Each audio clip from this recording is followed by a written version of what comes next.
Buen día para todos. Mi grupo está conformado por María Márquez, Diego Moreno y Sergio Vaqui. El tipo de movimiento o de masa expuesto en este video es de tipo de flujo por lodo. Armero fue un municipio del centro de Colombia en el departamento del Tolima, que contaba con 29.394 pobladores residentes y más de 5.000 habitantes flotantes. Sus actividades económicas más importantes se centraban en la ganadería, cultivos comerciales, principalmente arroz, maíz, algodón, sorgo, tabaco e industrias manufactureras. Armero es sin duda uno de los acontecimientos más trágicos e impactantes que marcaron la historia de Colombia. El 13 de noviembre de 1985, el volcán Nevado del Ruiz hizo erupción a las 11:30 p.m. y sepultó a la población de Armero, cubriendo el 85% del municipio.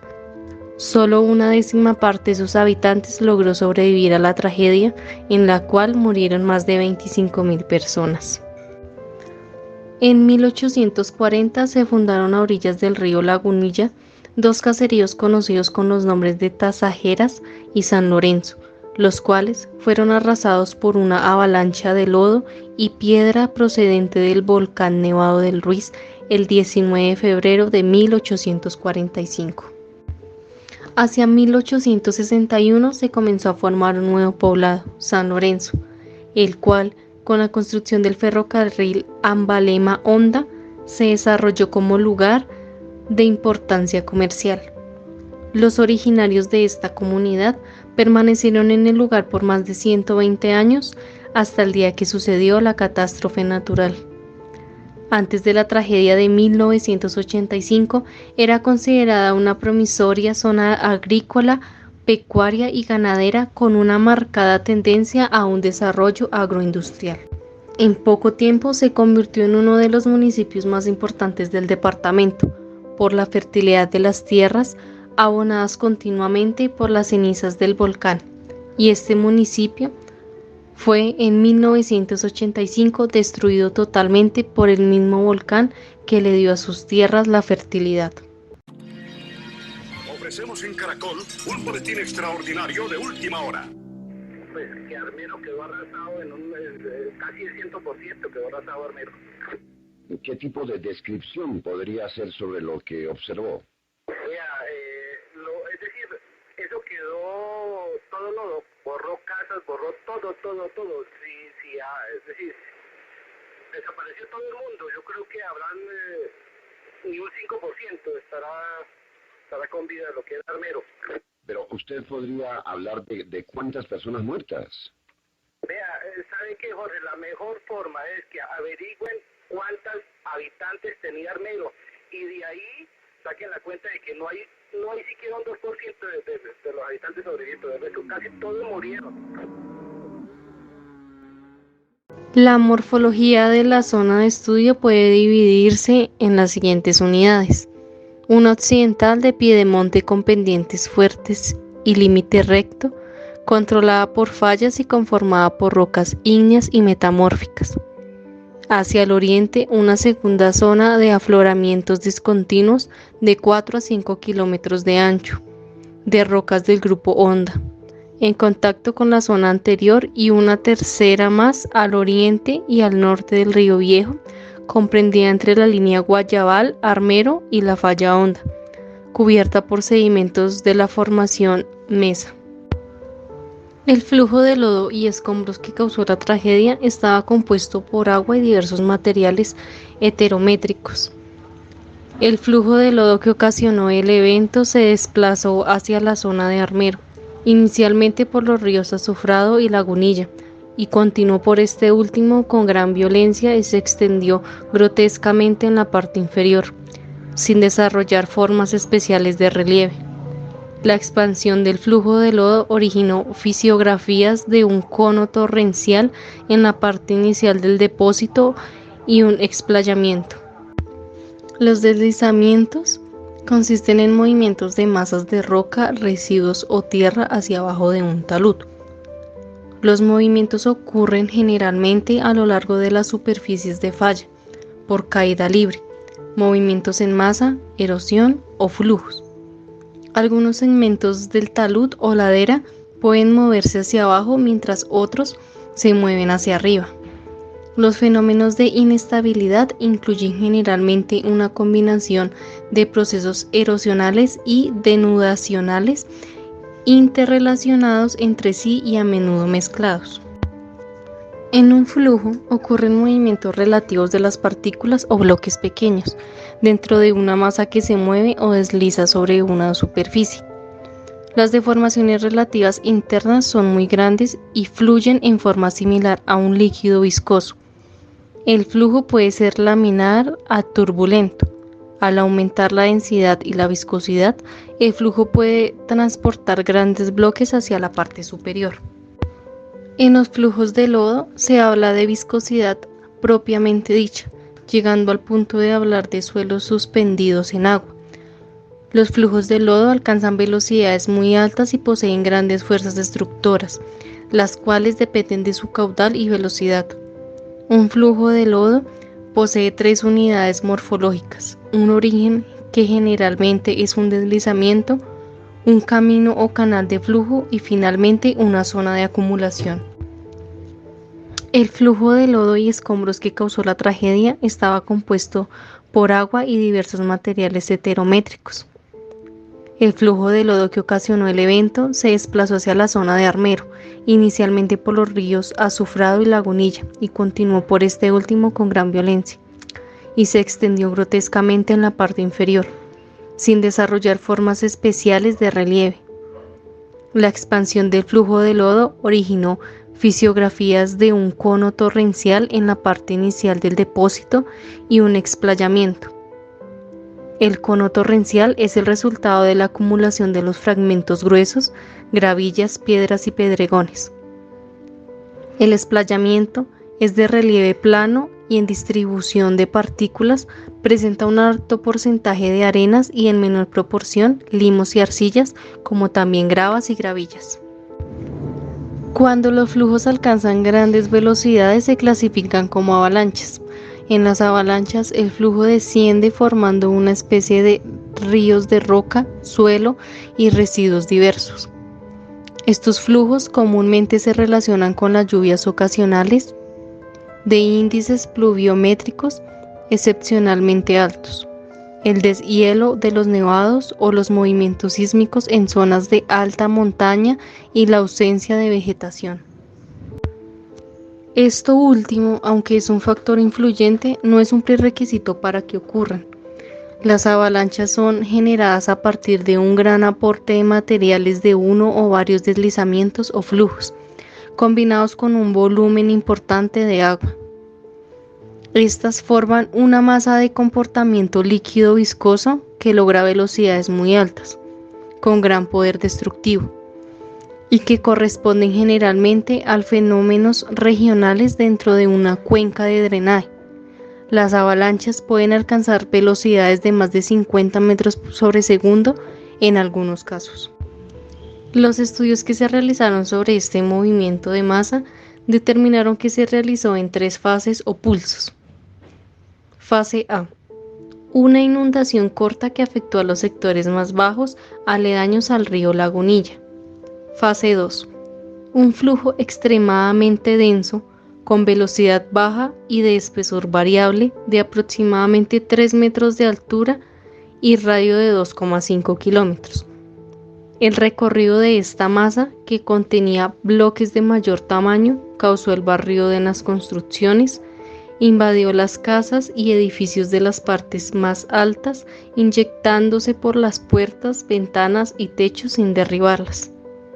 Fase 3: a este primer depósito siguieron pulsos menos densos y más veloces, con alta capacidad erosiva, que se depositaron en los suelos existentes. De Armero y sitios aledaños. Para Armero especialmente el grupo de emergencia, el comité de emergencia, que haga un plan de evacuación inmediato, porque no sabemos a qué hora, de momento, el invierno que estamos viviendo o cualquier fenómeno del nevado nos puede romper esta represa y vamos a tener problemas, entonces debe estar preparado Armero en forma inmediata. Lo más importante para eso es el desagüe. Habiendo el desagüe no le puede suceder nada, pero habiendo el desagüe completamente la garantía del 100% para el pueblo de aquí Armero está en perfectas condiciones, no hay problema. El problema es el desagüe de la represa, no es más. Concretamente, ayer tuve la oportunidad de ir al río Lagunilla y las aguas bajan muy negras, como con ceniza. Saqué en una botella agua y al sedimentarse esa agua se observó un elemento, no sé qué será, pero el agua baja muy negra. Como resultado de estas depositaciones, en un tiempo de 1 hora y media quedaron afectadas 3.450 hectáreas de la planicie, desapareció el casco urbano de Armero con aproximadamente 25.000 muertos y 5.000 damnificados, quedando además semisepultado con lodo la vereda del Santuario, 18 kilómetros al oriente de Armero.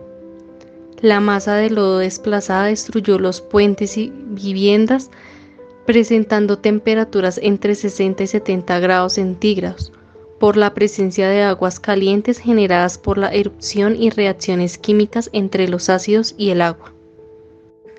Armero como el mayor aprendizaje para la gestión de riesgo de desastres en Colombia. En el año de 1985, Colombia se dio cuenta de que no contaba con un sistema de prevención y detención de desastres.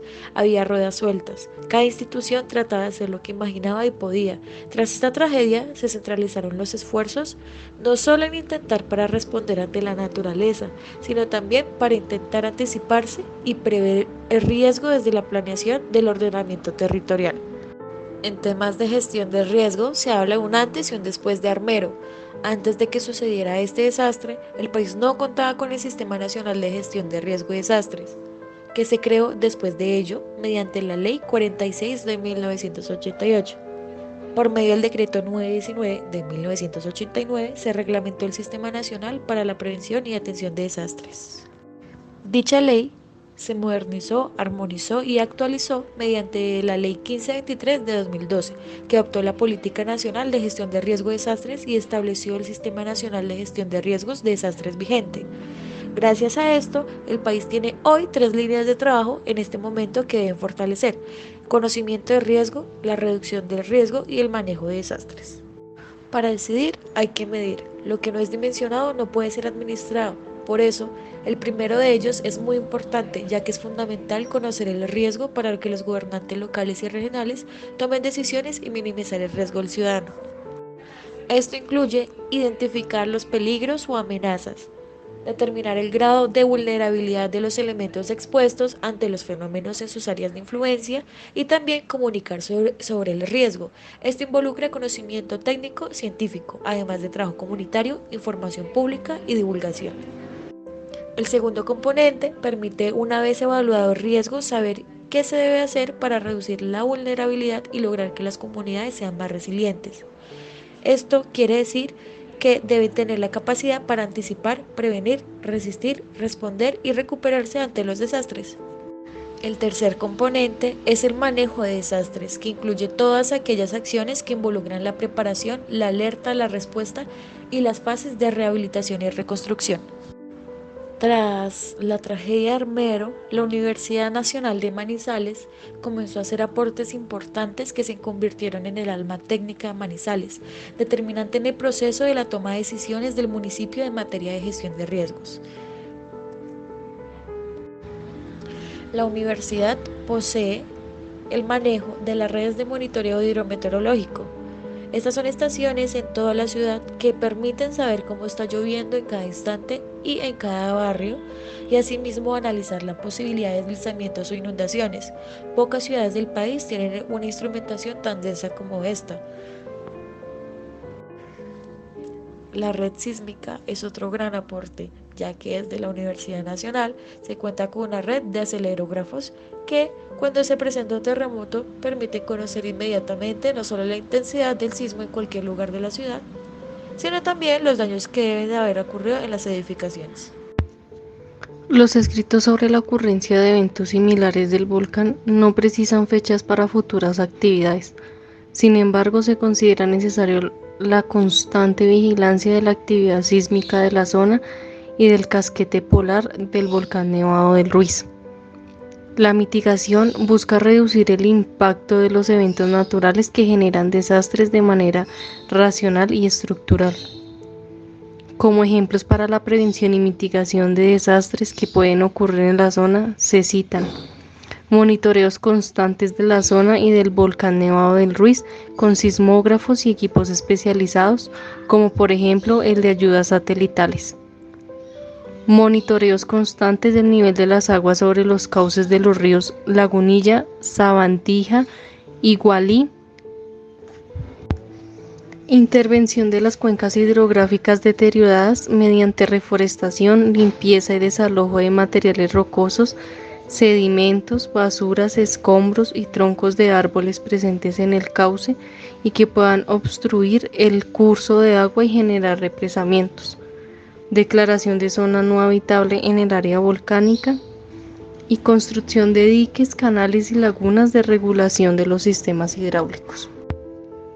El cataclismo de Armero produjo un impacto extremo en la estructura de la comunidad, tanto social como físicamente. Casi todas las construcciones del pueblo quedaron cubiertas por el fango o gravemente dañadas. No hubo duda del peligro que representaba la situación geográfica del poblado y se prohibió restablecerlo en su lugar original.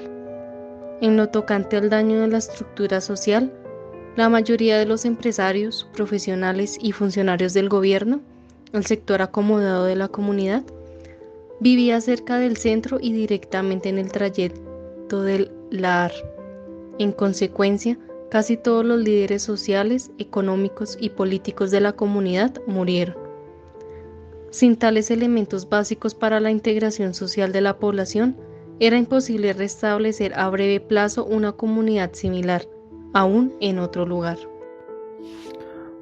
Buenas tardes, mi nombre es Sergio Baque, les voy a hablar sobre la afectación económica y sociocultural que tuvo la tragedia de Armero.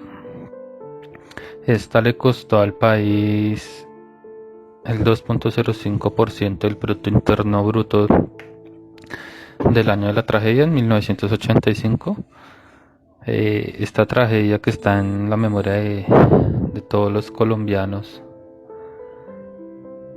tuvo un gran costo. Según un estudio del Banco Mundial y la Agencia Colombiana de Cooperación Internacional y el Departamento Nacional de Planeación, sobre la evaluación de riesgos naturales, se señala que esta tragedia, en la que se afectaron 13 municipios del Tolima y 4 del Caldas, le costó al país 2.05% del Producto Interno Bruto de la época, lo que equivalió a 713 millones de dólares.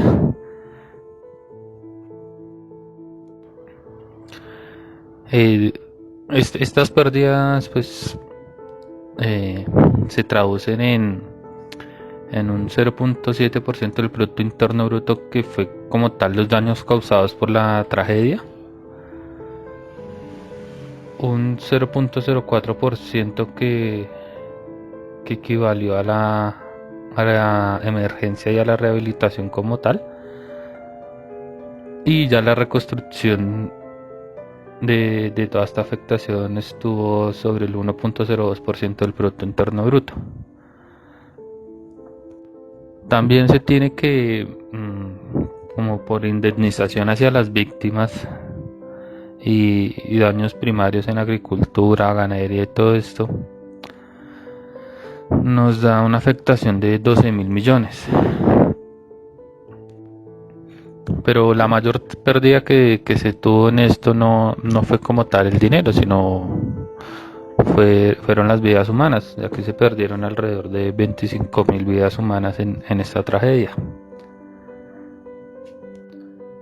Y a partir de que las vidas humanas son incalculables monetariamente, por eso se busca tener programas de prevención a desastres y gestión del riesgo que sean lo suficientemente sólidos para tratar de prevenir estas catástrofes.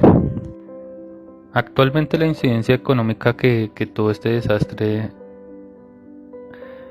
es en cuanto a la parte del dinero, es la afectación que tiene el aeropuerto de Manizales, ya que cuando hay alta producción de ceniza del volcán se tienen que suspender las actividades del aeropuerto, lo cual se traducen en pérdidas económicas para el municipio. Y pues a diferencia de hace 30 años cuando se tuvo esta tragedia, hoy en día ya se mantiene un mayor monitoreo sobre el volcán del Nevado del Ruiz, el cual está 24/7 siendo monitoreado para no tener otra vez alguna tragedia. Bueno, después de esta tragedia, el gobierno nacional les pidió varias normas que otorgaran beneficios tributarios para darle un resarcimiento y una reconstrucción a la zona afectada. Y pues también después de todo el desastre, también se tiene que empezar a invertir en mayores planes de prevención, en mayor culturización hacia las personas, ya que en el momento de la tragedia ya se venía haciendo el estudio de trasladar varias poblaciones cercanas a las laderas del volcán, pero como nunca habían visto como un gran movimiento o afectación que les generara el volcán, entonces no consideraban necesario hacer este traslado. Mami, te quiere mucho, mi papi, mi hermano y yo.